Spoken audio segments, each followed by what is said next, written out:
the band isn't going to last as long.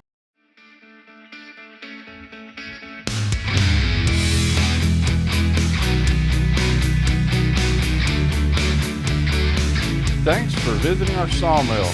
Hey guys and gals, I'm sure there's at least one female that watches me out there on YouTube land. So, hey guys and gals, welcome back to Hobby Hardwood, Alabama YouTube channel, where every week I try to bring you the most intelligent and intellectual sawmilling information that I possibly can. Considered I'm not that smart to begin with, you normally don't have too much trouble keeping up.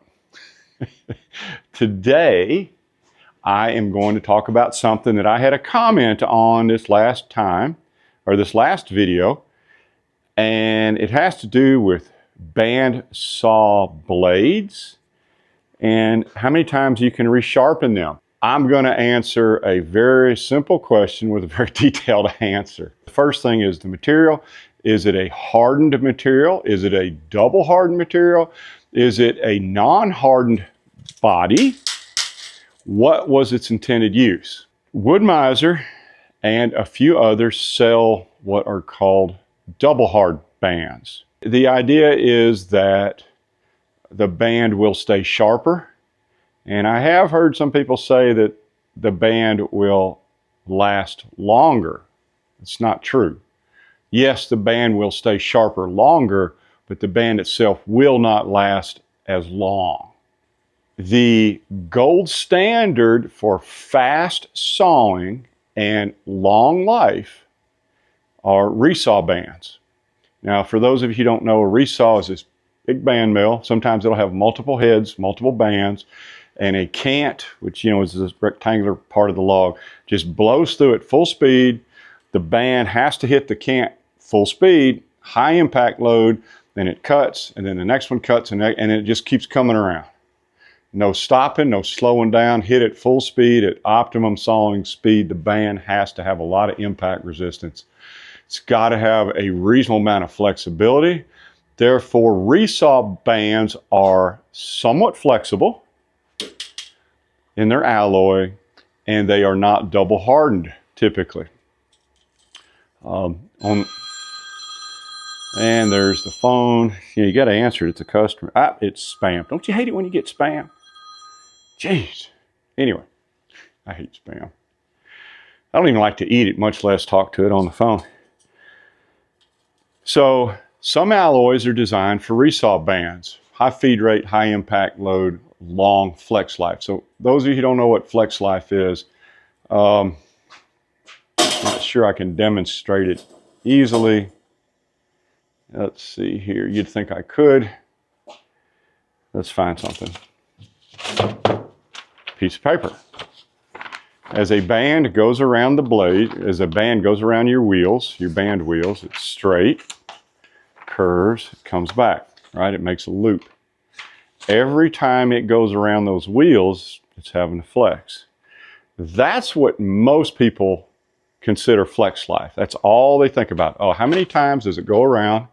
And that is a true thing. Each time around, each bend is a cycle. The more flexible, elastic your alloy is, the more times you can cycle it around your band wheels. You're also putting a huge amount of flex on the front of the band. Every time it hits a hunk of wood, let's use another, I got a clean rag here. Let's use another visual aid. Every time, this is your band, right? It's really a rag, but it's a band. Every time the log hits the band, it pushes in like this rag, flexes back, and then as the cant or log starts getting sawed, the band will either stay flexed back in a U shape like that, a little exaggerated, but you'll see it if you look for it, or it'll snap back. Certainly once the end of the log or the board or the cant is through the band, as the band gets pushed back, as soon as it's done, it's going to snap back forward. So you have a flex going in this direction, then you also have a flex coming into the edge. That edge flex is directly related to the impact loads that the band can stand, how many cycles of impact, or the harder you saw, the harder you feed, the more flex you're going to have on your band. All that plays a part in how long a band will last and how you sharpen it. If you sharpen your bands, and you read about this all the time, people say, well, I'm only sharpening the tooth tip. You can't do that. As the board hits the band, and the band flexes back, it puts micro cracks right here in the gullet, right here. And those are very small cracks in the gullet. You can maybe see them with your naked eye. You can certainly see them with some magnification. But if you're sharpening your band and you're not cleaning out the gullet, you're not going to grind out those micro cracks. They're going to grow, they're going to propagate, and bam, you're going to crack a band. So we've got resaw bands, high impact, high feed rate, high flex life. Then you have what are called double hards, or just any generic doubly hardened band or less flexible band. Double hard bands are really best used on sawmills that do not have a debarker. You're having to cut through the mud. Cutting through mud's bad. You're dulling your band. The option is to get a band that's got a double hardened tip, a different alloy, or something to make it retain its edge longer. So we can zoom in on this new band. If you look real close, you can see this dark area right here where my thumb's pointing at. You can see where it's dark and it turns to normal metal. The dark area is the hardened part. An alloy gets hardened, it'll turn dark. So as you're looking at this band, and this is a resaw band, the only part of the band that's really hardened is from there to the tip. That's it. From here down is not hardened at all. So now you're looking at me going, yeah, what do I care? Okay, if that one little tip is the only thing that's hardened on your saw blade, and assuming your saw band has an infinite flex life, you can use it until you are as old as I am and as gray as I am, then the only amount you can sharpen is until you get through that factory hardened zone. Once you sharpen enough times to take that off, you're back into bare, soft, non-hardened metal, which means if you want to use this band, you will have to reharden it. And yes, there are ways to do it. You can use propane torch. There's a lot of things you can do. But the bottom line is that right there will limit the amount of sharpening you can do. One of the considerations in how long your band is going to last and how many sharpenings you're going to get out of it is the diameter of your band wheels. The smaller the wheel, the more flexural strain you're going to put on your band as it makes that turn, the less long it's going to last. LT70s have a big wheel. Things like LT40s have a smaller wheel. I think they're like 19 inches. Makes a tighter bend, and so it reduces the overall flex life of your band. So by design, production mills typically will have a larger band wheel than a non-production mill. The band flexes when you hit a log with it, and your shoulders need to be aligned correctly so to try not to scrub the back of your band. You should follow your manufacturer's thing. Wood miles, you put them at a little bit of an angle. They're not parallel to the band, they're actually at an angle. And one way to find out if you're doing it right, feel the back of your band. If you feel little notches in there, it means that you're scrubbing the roller. The roller is grabbing the band, the back of the band, and it's causing micro nicks, and the band will crack from the back forward. You need to look at your bands after they've broke. If the fracture is in the gullet, it means typically an improper grind when you're resharpening it.